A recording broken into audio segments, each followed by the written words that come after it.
Hello everyone, ಎಲ್ಲರೂ ಹೇಗಿದ್ದೀರಾ? ಎಲ್ಲರೂ ಚೆನ್ನಾಗಿದ್ದೀರಾ ಅನ್ಕೊತೀನಿ. ನಾನು ಕೂಡ ತುಂಬಾ ಚೆನ್ನಾಗಿದ್ದೀನಿ ಅಂತ ಹೇಳ್ತಾ ಇವತ್ತಿನ ಒಂದು ವ್ಲಾಗ್ನ ಸ್ಟಾರ್ಟ್ ಮಾಡ್ತಾ ಇದ್ದೀನಿ. ಈ ವ್ಲಾಗು ಈ ಒಂದು ಬುಧವಾರ, ಮಂಗಳವಾರ ಹಾಗೆ ಗುರುವಾರ ಒಂದು ವ್ಲಾಗ್ ಆಗಿರುತ್ತೆ. ನಿಮ್ಗೇನಾದರೂ ಈ ವ್ಲಾಗ್ ಏನಾದರೂ ಸ್ವಲ್ಪನಾದರೂ ಇಷ್ಟ ಆದರೆ ಪ್ಲೀಸ್ ಲೈಕ್ ಮಾಡಿ, ಶೇರ್ ಮಾಡಿ, ಕಮೆಂಟ್ ಮಾಡಿ. ಹಾಗೆ ಇನ್ನು ಯಾರೆಲ್ಲ ನನ್ನ ಚಾನಲ್ಗೆ ಸಬ್ಸ್ಕ್ರೈಬ್ ಆಗಿಲ್ಲೋ ಪ್ಲೀಸ್ ಈಗಲೇ ಹೋಗಿ ಹರ್ಷಿ ಕನ್ನಡ ವ್ಲಾಗ್ಗೆ ಸಬ್ಸ್ಕ್ರೈಬ್ ಆಗಿ ಅಂತ ಹೇಳ್ತಾ ಇವತ್ತಿನ ಒಂದು ವ್ಲಾಗ್ನ ಸ್ಟಾರ್ಟ್ ಮಾಡ್ತಾ ಇದ್ದೀನಿ. ಮಂಗಳವಾರ ನಮ್ಮೂರಲ್ಲಿ ಅಂಬ್ಲಿ ಹಬ್ಬ ಅಂತ ಹೇಳಿ ಪ್ರತಿ ವರ್ಷಕ್ಕೊಂದ್ಸತಿ ಈ ಹಬ್ಬನ ಮಾಡ್ತಾರೆ. ಅಂದರೆ ಬೇಸಿಗೆ ರಜೆ ಟೈಮಲ್ಲಿ ಏಪ್ರಿಲ್ ಮೇ ಆ ಟೈಮಲ್ಲಿ ಈ ಹಬ್ಬನ ಮಾಡ್ತಾರೆ. ಇದು ತಮಿಳಿಯನ್ಸ್ ಅವರಿಗೆ ತುಂಬಾ ಗ್ರ್ಯಾಂಡ್ ಈ ಹಬ್ಬ. ಅಂದರೆ ಅಂಬ್ಲಿ ಎಲ್ಲ ಮಾಡಿಬಿಟ್ಟು ದೇವಸ್ಥಾನದಲ್ಲಿ ಅಂಬ್ಲಿ ಒಯ್ಯೋದು ಅಂತ ಹೇಳ್ತಾರಲ್ಲ, ಅದು ಅಂದರೆ ಅಂಬ್ಲಿನ ತೊಗೊಂಡೋಗೋದು, ಅಲ್ಲಿ ಪೂಜೆ ಮಾಡೋದು ಆ ಥರ ಹೇಳ್ತಾರೆ. ಅವರು ಈ ಹಬ್ಬನ ತುಂಬ ಗ್ರ್ಯಾಂಡಾಗಿ ಸೆಲೆಬ್ರೇಷನ್ಸ್ ಮಾಡ್ತಾರೆ. ಹಾಗೆಯೇ 3 ದೇವರು ಇರುತ್ತೆ. ಅದನ್ನು ಕೆರೆಯಿಂದ ತೊಗೊಂಬಂದು ಫಸ್ಟು ಸ್ಟಾರ್ಟಿಂಗು ಯಾವ ಏರಿಯಾದಿಂದ ಬರ್ತಾರೆ ಆ ಏರಿಯಾದಿಂದ ದೇವಸ್ಥಾನಕ್ಕೆ ದೇವ್ರನ್ನ ತೊಗೊಂಡೋಗ್ತಾರೆ. ಅಂದರೆ ಎಲ್ಲರ ಮನೆ ಹತ್ರ ಹೋಗ್ಬಿಟ್ಟು ಆವಾಗ ಪೂಜೆನ ಮಾಡ್ತಾರೆ. ಮನೆ ಹತ್ರ ದೇವ್ರು ಬಂದಾಗ ಅದೇ ರೀತಿ ನಾವು ಕೂಡ ಪೂಜೆನ ಮಾಡ್ತೀವಿ. ಹಾಗೆ ಇಲ್ಲಿ ಇದು ನಾನ್ ವೆಜ್ ಹಬ್ಬ ಆಗಿರುತ್ತೆ. ಅಂದರೆ ಈ ಹಬ್ಬ ಸ್ವಲ್ಪ ಈ ಊರಲ್ಲಿ ಅಂದರೆ ನಾವಿರೋ ಪ್ಲೇಸಲ್ಲಿ ಸ್ವಲ್ಪ ಗ್ರ್ಯಾಂಡಾಗಿ ಸೆಲೆಬ್ರೇಷನ್ಸ್ ಮಾಡ್ತಾರೆ. ಅಂದರೆ ತಮಿಳಿಯನ್ಸ್ ಅವರಿಗೆ ಇದು ಜಾಸ್ತಿ ಪ್ರಿಫರೆನ್ಸ್ ಅಲ್ವಾ. ಒಬ್ಬೊಬ್ಬರು ಮನೇಲಿ ಕೂರಿ ಆಗಿರ್ಬೋದು, ಕೋಳಿ ಆಗಿದ್ದು ಕಟ್ ಮಾಡ್ತಾರೆ, ಅಂದರೆ ದೇವ್ರಿಗೆ ಒಪ್ಪಿಸ್ತಾರೆ. ಲಾಸ್ಟ್ ಇಯರು ನಾವು ಕೋಳಿನ ಕಟ್ ಮಾಡಿದ್ವಿ, ಅಂದರೆ ದೇವ್ರಿಗೆ ಕೊಟ್ಟಿದ್ವಿ. ಆದರೆ ಈ ಇಯರ್ ಮಾಡೋಕ್ಕಾಗಲಿಲ್ಲ. ಹಾಗೆ ರಿಲೇಟಿವ್ಸ್ ಎಲ್ಲ ಬಂದಿದ್ದರು. ನಾವೊಂದು ಫ್ಯಾಮಿಲಿ ಫಂಕ್ಷನ್ ಇತ್ತು, ನನ್ನ ಹಸ್ಬೆಂಡ್ ಕಸಿನ್ ಮನೇಲಿ ನಾನ್ ವೆಜ್ ಫಂಕ್ಷನ್ ಇತ್ತು ಅಂತ ಹೇಳಿ ಹೋಗಿದ್ವಿ. ಹಾಗೆ ಬ್ಯಾಂಗ್ಳೂರಿಂದ ನನ್ನ ಹಸ್ಬೆಂಡ್ ಕಸಿನ್ಸು ಎಲ್ಲರೂ ಬಂದಿದ್ದರು. ಅಂದರೆ ಇವಾಗ ಮಕ್ಕಳಿಗೂ ಕೂಡ ರಜೆ ಇರೋದ್ರಿಂದ ಅವರು ವರ್ಷಕ್ಕೊಂದ್ಸತಿ ಈ ಥರ ರಜೆ ಟೈಮಲ್ಲಿ ಬರ್ತಾರೆ. ಹಾಗೆ ಮಕ್ಕಳು ಕೂಡ ಎಲ್ಲ ತುಂಬ ಎಂಜಾಯ್ ಮಾಡಿದರು. ಇದು ಅಮ್ಮನ ಸೈಡ್ ಅಂದರೆ ಹಸ್ಬೆಂಡ್ ಸೈಡ್ ಇದ್ದಾರಲ್ಲ, ಅವ್ರು ಅಕ್ಕ ತಂಗಿರೆಲ್ಲರೂ ಸೇರ್ಕೊಂಡಿದ್ರು ಅಂತ ಹೇಳ್ಬಿಟ್ಟು ಕೂತ್ಕೊಂಡು ಮಾತಾಡ್ತಾಯಿದ್ರು. ಈ ಥರ ವರ್ಷಕ್ಕೊಂದ್ಸತಿ ಏನಾದರೂ ಫಂಕ್ಷನ್ ಟೈಮಲ್ಲಿ ಸಿಕ್ಕಿದ್ರೆ ಅವಾಗೆಲ್ಲ ಅವ್ರದ್ದು ಕಾನ್ವರ್ಸೇಷನ್ಸ್ ಎಲ್ಲ ಪಾಸ್ ಆಗ್ತಾ ಇರೋದೆ, ಅದು ಇದು ಕಾಮಿಡಿ. ಹಾಗೆ ನನ್ನ ಹಸ್ಬೆಂಡ್ ಎಸ್ಪೆಷಲಿ ಅವ್ರು ತುಂಬಾ ಕಾಮಿಡಿ ಮಾಡಿದ್ದಾರೆ ಎಲ್ಲರೂ ಸೇರ್ಕೊಂಡಾಗ. ಹಾಗೆಯೇ ರಾತ್ರಿ 12 ಗಂಟೆಗೆ ಅವತ್ತಿನ ದಿನ ಅಂದರೆ ಮಂಗಳವಾರ ರಾತ್ರಿ 12 ಗಂಟೆಗೆ ನಂದು ಬರ್ಡೇ ಸೆಲೆಬ್ರೇಷನ್ಸ್ ಕೂಡ ಆಯಿತು.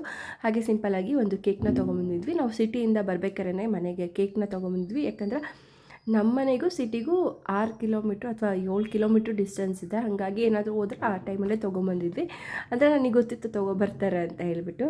ನಾನು ಅದೇನು ಸರ್ಪ್ರೈಸ್ ಅಂತ ನನಗೇನು ಅನ್ನಿಸಿಲ್ಲ, ಹೇಗಿರೋ ತರ್ತಾರೆ ಅನ್ನೋದು ಗೊತ್ತಿತ್ತು. ಅಂದರೆ ನನ್ನ ಮುಂದೆನೇ ಮಾತಾಡ್ತಿದ್ದೆ. ಬಟ್ ನನ್ನ ಹಸ್ಬೆಂಡ್ ಸೀಕ್ರೆಟ್ ಎಲ್ಲ ಜಾಸ್ತಿ ಎಲ್ಲ ಏನು ಮೇಂಟೈನ್ ಮಾಡಲ್ಲ.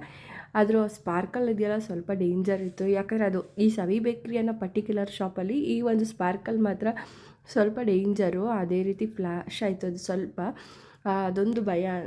ಯಾಕಂದರೆ ಈ ಸ್ಪಾರ್ಕಲ್ ಹಚ್ಬೇಕಾದ್ರೆ ಸ್ವಲ್ಪ ಕೇರ್ಫುಲ್ಲಾಗಿರ್ಬೇಕು. ಎಷ್ಟೇ ಕೇರ್ಫುಲ್ಲಾಗಿದ್ರೂ ಅದು ಕೆಲವೊಂದು ಸತಿ ಪಟ್ ಅನ್ನೋದು ಜಾಸ್ತಿ. ಹಾಗೆಯೇ ಇನ್ನು ದೀಪಾವಳಿ ಟೈಮಲ್ಲಿ ಸುಸುರು ಬತ್ತಿ ಎಲ್ಲ ಸ್ವಲ್ಪ ಉಳಿದಿತ್ತು. ಅದನ್ನು ಮಕ್ಳುಗಳು ನೋಡಿಬಿಟ್ಟು ಅದನ್ನೆಲ್ಲ ಹಚ್ಚೋದಕ್ಕೆ ಸ್ಟಾರ್ಟ್ ಮಾಡಿದ್ರು. ಹಾಗೆಯೇ ನಾನು ಕೂಡ ಕೇಕ್ನೆಲ್ಲ ಕಟ್ ಮಾಡಿದೆ. ಇನ್ನು ನನ್ನ ಮಗ ಫಸ್ಟು ಸುಸುರು ಬತ್ತಿ ಹಚ್ಚೋದಕ್ಕೆ ಸ್ಟಾರ್ಟ್ ಮಾಡ್ದೆ. ಅದಾದಮೇಲೆ ಎಲ್ಲರೂ ಕೂಡ ಇಟ್ಕೊಂಡು, ಅಂದರೆ ದೊಡ್ಡವರು ಎಲ್ಲರೂ ಕೂಡ ಇಟ್ಕೊಂಡು ಸುಸುರು ಬತ್ತಿ ಹಚ್ಬಿಟ್ಟು ಒಂಥರ ಫನ್ನಿ ಆಗಿತ್ತು ಆ ಮೂಮೆಂಟು. ತುಂಬ ಚೆನ್ನಾಗಿತ್ತು. ಅಂದರೆ ಇದೆಲ್ಲ ಪದೇ ಪದೇ ಸಿಗೋದಿಲ್ಲ. ಹಾಗೆ ಈ ಒಂದು ಮೆಮೊರೀಸು ನಮಗೆ ಅಷ್ಟೇ ಉಳಿಯೋದು. ನಾವಿವತ್ತು ಇನ್ನೊಬ್ರಿಗೆ ಕೆಟ್ಟದ್ದು ಬಯಸೋದು ಆಗಲಿ, ಇನ್ನೊಂದು ಏನೇ ಒಂದು ಮಾಡೋದಾಗಲಿ ಮಾಡೋದಕ್ಕೆ ಹೋಗ್ಬಾರ್ದು. ಯಾಕಂದರೆ ಅದು ನಾಳೆ ದಿನ ನಮಗೆ ಅದು ರಿಪೀಟ್ ಆಗುತ್ತೆ. ಆದರೆ ಮೆಮೊರೀಸ್ ಇರುತ್ತಲ್ಲ, ಅದು ಒಂಥರ ತುಂಬ ಖುಷಿ ಕೊಡುತ್ತೆ ಅಂತೇಳಿ ನನ್ನ ಒಂದು ಅನಿಸಿಕೆ ಅಷ್ಟೇ. ನಾವೇ ಆದ್ರೂ ಅಷ್ಟೇ, ಯಾರೇ ಆದರೂ ಅಷ್ಟೇ, ಇನ್ನೊಬ್ಬರಿಗೆ ಕೆಟ್ಟದಾಗಲಿ ಕೆಟ್ಟದ್ದು ಬಯಸೋದಾಗಲಿ ಮಾಡೋದಕ್ಕೆ ಹೋಗಬಾರ್ದು ಅಂತ ಒಂದು ಸಜೆಷನ್ನ ಕೊಡ್ತೀನಿ. ಯಾಕಂದರೆ ಇವತ್ತಿರ್ತೀವಿ, ನಾಳೆ ಇರೋದಿಲ್ಲ. ಇವತ್ತು ಕಣ್ಣು ಮುಚ್ಚಿರ್ತೀವಿ, ಬೆಳಿಗ್ಗೆ ಎದ್ದಷ್ಟೊತ್ತಿಗೆ ಬದುಕಿರ್ತೀವೋ ಇಲ್ಲೋ ಅನ್ನೋದು ನಮಗೆ ಗೊತ್ತಿರೋದಿಲ್ಲ. ಅಂಥದ್ರಲ್ಲಿ ಬೇರೆಯವರಿಗೆ ಕೆಟ್ಟದ್ದು ಬಯಸೋದೇ ಆಗಲಿ ಕೆಟ್ಟದ್ದಾಗಲಿ ಅನ್ನೋದೇ ಆಗಲಿ ಅದು ತಪ್ಪು ಅನಿಸುತ್ತೆ.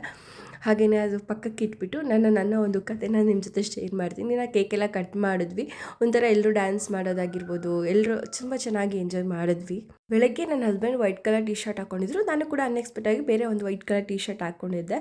ನನ್ನ ಮಗನೂ ಹಾಕ್ಕೊಂಡಿದ್ದೆ. ಆದರೆ ನನ್ನ ಮಗಳು ಮಾತ್ರ ಬೇರೆದು ಹಾಕ್ಕೊಂಡಿದ್ಲು. ಅವಳಿಗೆ ಮಾತ್ರ ಪ್ಲ್ಯಾನ್ ಮಾಡಿ ಅಂದರೆ ಅವಳಿಗೆ ಚೇಂಜ್ ಮಾಡಿಕೊಂಡು ವೈಟ್ ಟಿ ಶರ್ಟ್ನ ಹಾಕಿದ್ವಿ. ಹಾಗೆ ಇವರಿಬ್ಬರು ನನ್ನ ಹಸ್ಬೆಂಡ್ ಕಸಿನ್ಸು ಅಕ್ಕಂದಿರು. ಇವರು ನನಗೊಂದು ಗಿಫ್ಟನ್ನ ಕೊಟ್ಟರು. ಹಾಗೆ ಗಿಫ್ಟು ಸಿಕ್ಕಿದ ತಕ್ಷಣ ಫಸ್ಟು ಓಪನ್ ಮಾಡೋದೊಂಥರ ಕ್ಯೂರಿಯಾಸಿಟಿ. ಅದರೊಳಗಡೆ ಏನಿದೆ ಏನು ಅಂತೇಳಿ ಎಲ್ರಿಗೂ ಅಷ್ಟೇ ಕ್ಯೂರಿಯಾಸಿಟಿ ಇರುತ್ತೆ ಅಂದ್ಕೊತೀನಿ. ನನಗೆ ಮಾತ್ರ ಅಲ್ಲ, ಎಲ್ರಿಗೂ ಆಲ್ಮೋಸ್ಟ್ ಗಿಫ್ಟ್ ಏನಾದರೂ ಸಿಕ್ಕಿದ್ರೆ ಸಾಕು ಅದರೊಳಗಡೆ ಏನಿದೆ ಅದು, ಎಸ್ಪೆಷಲಿ ಆ ಬಾಕ್ಸ್ ಓಪನ್ ಮಾಡೋದೇ ಒಂಥರ ದೊಡ್ಡ ಖುಷಿ ಅನಿಸುತ್ತೆ. ಹಾಗೆಯೇ ನನಗೆ ಸಿಕ್ಕಿದ್ದು ಗಿಫ್ಟ್ ಬಂದು ಚೀತಾ, ಬ್ರಾಸಿನ ಚೀತಾ. ತುಂಬ ಚೆನ್ನಾಗಿದೆ, ಒಂಥರ ಆ್ಯಂಟಿಕ್ ಪೀಸು. ಮನೇಲಿಟ್ಟರೆ ತುಂಬ ಲುಕ್ ಕೊಡುತ್ತೆ.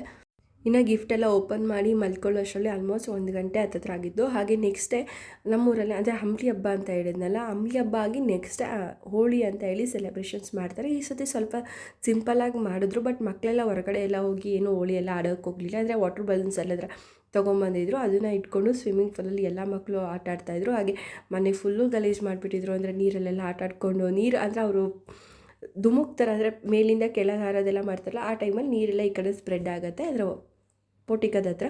ಹಾಗೆಯೇ ಸಂಜೆ ಕೇಕ್ನ ತೊಗೊಬರೋದಕ್ಕೆ ಹೋಗಿದ್ವಿ ನನ್ನ ಬರ್ಡೇಗೆ. ಹಾಗೆ ನನ್ನ ಹಸ್ಬೆಂಡ್ ಅಕ್ಕ ಇದ್ದಾರಲ್ಲ ಕಝನು, ಅವ್ರ ಬರ್ಡೇ ಬ್ಯಾಕ್ ಟು ಬ್ಯಾಕು ಹಿಂದೆ ಮುಂದೆನೇ ಬರುತ್ತೆ. ಇಬ್ಬರಿಗೂ ಕೇಕ್ನ ತೊಗೊಂಬರೋದಕ್ಕೆ ಅಂತೇಳಿ ನಾವು ಹೋಗಿದ್ದು ಕೇಕ್ಸ್ ಆ್ಯಂಡ್ ಮೋರ್ಗೆ. ಇವ್ರ ಹತ್ರ ನಾನು ಸುಮಾರು ಸತಿ ಕೇಕ್ನ ತರಿಸ್ತಿದ್ದೀನಿ. ಇಂಪನ ಅವರು ತುಂಬ ಚೆನ್ನಾಗಿ ಮಾಡಿಕೊಡ್ತಾರೆ. ಹಾಗೆ ಮನೆಗೆ ಬಂದಮೇಲೆ ಅದು ಬಿರಿಯಾನಿ ಆಗಿರ್ಬೋದು, ಮಟನ್ ಪೆಪ್ಪರ್ ಡ್ರೈ ಎಲ್ಲ ಮಾಡಬೇಕಾಗಿತ್ತು ಅಂತೇಳಿ ನಾನು ಮತ್ತು ನನ್ನ ಹಸ್ಬೆಂಡು ರೆಡಿ ಮಾಡ್ಕೋತಾ ಇದ್ವಿ. ಹಾಗೆಯೇ ಇನ್ನು ಪಾಪು ಅವ್ರ ಜೊತೆ ಆಟ ಮತ್ತು ನಾನು ಕೇಕೆಲ್ಲ ಕಟ್ ಮಾಡೋದು. ನನ್ನ ತಮ್ಮ ಒಂದು ಪ್ರತಿ ಸಾರಿ ಅವನು ಆ್ಯನಿವರ್ಸರಿ ಆಗಿರಲಿ, ಬರ್ಡೇ ಆಗಿರಲಿ, ನನ್ನದೇ ಆಗಿರ್ಬೋದು, ನನ್ನ ಹಸ್ಬೆಂಡ್ ಆಗಿರ್ಬೋದು, ನನ್ನ ಮಗಂದೇ ಆಗಿರ್ಬೋದು, 3 ಜನದ ಬರ್ಡೇನು ಅವನೊಂದು ಕೇಕ್ನ ತೊಗೊಬರ್ತಾನೆ. ಈ ಸರಿ ನನ್ನ ಮಗಳು ಕೂಡ ಇನ್ಕ್ಲೂಡಿಂಗ್ ಆಗಿದ್ದಾಳೆ. ಅವ್ನ ಬರ್ಡೇಗೂ ಮಿಸ್ ಮಾಡದೆ ತರ್ತಾನೆ ಅಂದ್ಕೊಂಡಿದ್ದೀನಿ. ಇನ್ನು ಕೇಕ್ ಬಗ್ಗೆ ಇರಬೇಕು ಅಂದರೆ ನಿಜವಾಗ್ಲೂ ತುಂಬಾ ಚೆನ್ನಾಗಿರುತ್ತೆ ಟೇಸ್ಟ್ ವೈಸು. ನಾನು ಪ್ರತಿ ಸರಿನೂ ಯಾವುದೇ ಒಂದು ಫಂಕ್ಷನ್ ಆಗಿರ್ಬೋದು, ಬರ್ಡೇ ಆಗಿರ್ಬೋದು, ಆ್ಯನಿವರ್ಸರಿ ಆಗಿರ್ಬೋದು, ಕೇಕ್ಸ್ ಆ್ಯಂಡ್ ಮೋರಲ್ಲೇ ಪ್ರಿಫರ್ ಮಾಡೋದು. ಅದು ಬಿಟ್ಟರೆ ನಮಗೆ ಎಲ್ಲೂ ಅಷ್ಟು ಸ್ಯಾಟಿಸ್ಫ್ಯಾಕ್ಷನ್ಸ್ ಆಗೋಲ್ಲ. ಮೊಟ್ಟೆ ಸ್ಮೆಲ್ಲು ಆ ಥರ ಎಲ್ಲ ಬರುತ್ತೆ. ಇನ್ನು ರಾತ್ರಿ 12 ಗಂಟೆಗೆ ನನ್ನ ಹಸ್ಬೆಂಡ್ ಕಸಿನ್ ಅಂತ ಹೇಳಿದ್ನಲ್ಲ, ಆವಾಗಲೇ ಅವ್ರ ಬರ್ಡೇ ಸೆಲೆಬ್ರೇಷನ್ಸ್ ಮಾಡೋದಕ್ಕೆ ಎಲ್ಲರೂ ಕೂತ್ಕೊಂಡು ವೆಯ್ಟ್ ಮಾಡ್ತಾಯಿದ್ರು. ಹಾಗೆ ಪಟಾಕಿ ಅಂದರೆ ಶಾರ್ಟ್ಸ್ ಎಲ್ಲ ತೊಗೊಬಂದಿದ್ರು. ಆದರೆ 12 ಗಂಟೆಗೆ ಅಂದರೆ ಕೆಲವೊಂದು ಸತಿ ಟೈಮ್ ಬೇಗ ಹೋಗೋದೇ ಇಲ್ಲ. ಕೇಕ್ ಇಟ್ಕೊಂಡು ಪಾಪ ಅಕ್ಕನೂ ಕೂಡ ನಿಂತ್ಕೊಂಡಿದ್ರು. ಅದೇ ಟೈಮ್ ಹೋಗ್ತಾನೆ ಇರಲಿಲ್ಲ. ಇನ್ನು 1 ನಿಮಿಷ 2 ನಿಮಿಷ ಅಂತೆಲ್ಲ ಟೈಮ್ ಇತ್ತು.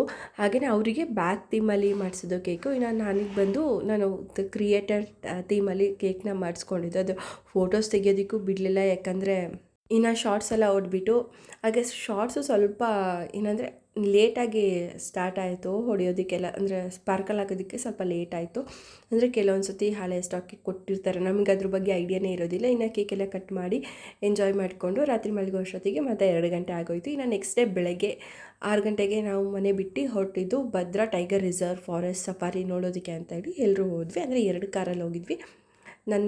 ನಮ್ಮ ಕಾರೊಂದು, ಇನ್ನು ನನ್ನ ಹಸ್ಬೆಂಡ್ ಎಲ್ಲರೂ ಬಂದಿದ್ರು ಅಂತೇಳಿ ಅವ್ರ ಫ್ರೆಂಡ್ದೊಂದು ಕಾರ್ ಇಸ್ಕೊಂಡಿದ್ರು. ಇದಿರೋದು ಲಕ್ವಳ್ಳಿ, ಅಂದರೆ BRP ಡ್ಯಾಮ್ ಇದೆಯಲ್ಲ, ಅಲ್ಲಿಂದ 2 ಕಿಲೋಮೀಟರ್ಸ್ ಏನೋ ಆಗುತ್ತೆ. ಫಸ್ಟು ಈ ಒಂದು ಆಫೀಸ್ ಹತ್ರ ಹೋಗಬೇಕು. ಅಲ್ಲಿಂದ ನಮಗೆ ಕಾರ್ ಅಥವಾ ಜೀಪಲ್ಲಿ ಕರ್ಕೊಂಡು ಹೋಗ್ತಾರೆ. ಅದು ನಮ್ಮ ಆಪ್ಷನು, ಕಾರ್ ಬೇಕಾ ಜೀಪ್ ಬೇಕಾ ಅಂತೇಳಿ. ಹಾಗೆ ಇಲ್ಲಿ ಪರ್ ರೇಟು 600 ರೂಪೀಸ್ ಅಂತ ಹೇಳಿ ಗೂಗಲಲ್ಲೆಲ್ಲ ಕೊಟ್ಟಿದ್ರು. ಆದರೆ ನಮಗೆ ಅಮೌಂಟ್ ಕೊಟ್ಟಿಲ್ಲ, ನಾವು ಎಷ್ಟು ಅಂತ ನನಗೆ ಅಪ್ರಾಕ್ಸಿಮೇಟ್ಲಿ ಗೊತ್ತಿಲ್ಲ. ನಿಮ್ಗೇನಾದರೂ ಬೇಕು ಅಂದರೆ ಹೇಳಿ, ನಾನು ಬೇಕಿದ್ರೆ ತಿಳ್ಕೊಂಡು ನಾನು ನಿಮಗೆ ಸಜೆಷನ್ಸ್ನ ಕೊಡ್ತೀನಿ. ಹಾಗೆಯೇ ಈ ಥರ ಅರ್ಲಿ ಮಾರ್ನಿಂಗ್ ವ್ಯೂ ಒಂಥರ ನೋಡೋದಕ್ಕೆ ಚೆಂದ. ಹಾಗೆ ಹಿಂದಿನ ದಿನ ಸ್ವಲ್ಪ ಲೇಟಾಗಿ ಮಲಗಿರೋದ್ರಿಂದ ಎಲ್ಲರೂ ಒಂದು ಸ್ವಲ್ಪ ನಿದ್ದೆ ಮೂಡಲ್ಲಿದ್ದರು. ಆದ್ರೂ ಅನಿಮಲ್ಸ್ ನೋಡೋ ಒಂದು ಖುಷಿಯಲ್ಲಿ ಎಲ್ಲರೂ ಎಂಜಾಯ್ ಮಾಡ್ಕೊಂಡು ನಿಂತಿದ್ರು.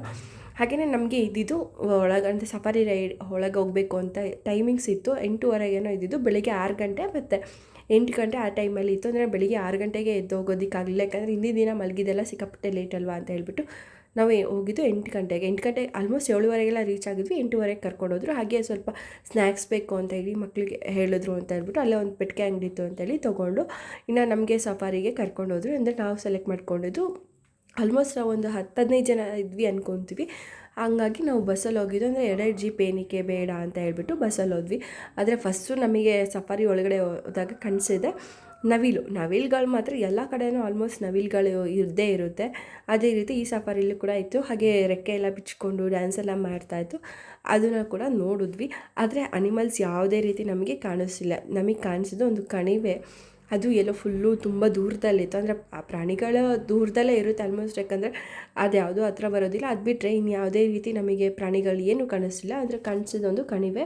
ಹಾಗೆ ಒಂದು 2 ಕಾಡು ಕುರಿ ಏನೋ ಕಾಣಿಸ್ತು. ಆಮೇಲೆ ಕಾಡು ಕೋಳಿ, ಇದನ್ನು ಮಾತ್ರ ನೋಡಿದ್ವಿ. ಈ ಒಂದು ನೋಡ್ತಾ ಇದ್ದೀರಲ್ಲ, ಆ್ಯರೋ ಮಾರ್ಕ್ ಹಾಕಿದ್ದೀನಲ್ಲ, ಅಲ್ಲಿ ಇದೆ ನೋಡಿ ಕಣಿವೆ. ಆದರೆ ವಿಡಿಯೋ ಮಾಡ್ಕೊಳ್ಬೇಕಾದ್ರೆ ಸ್ವಲ್ಪ ಶೇಕ್ ಆಗುತ್ತಿತ್ತು, ಯಾಕಂದರೆ ಬಸ್ಸೆಲ್ಲ ಮೂವ್ ಆಗ್ತಿತ್ತಲ್ವ. ಅಲ್ಲೊಂದು ಸುಮಾರು ಒಂದು 10 ಇತ್ತು ಅಂದ್ಕೊತೀನಿ. 10 ಮೇಲೆ ಏನು ಜಾಸ್ತಿ ಇರಲಿಲ್ಲ, 10 ಇತ್ತು ಅಂದ್ಕೊತೀನಿ.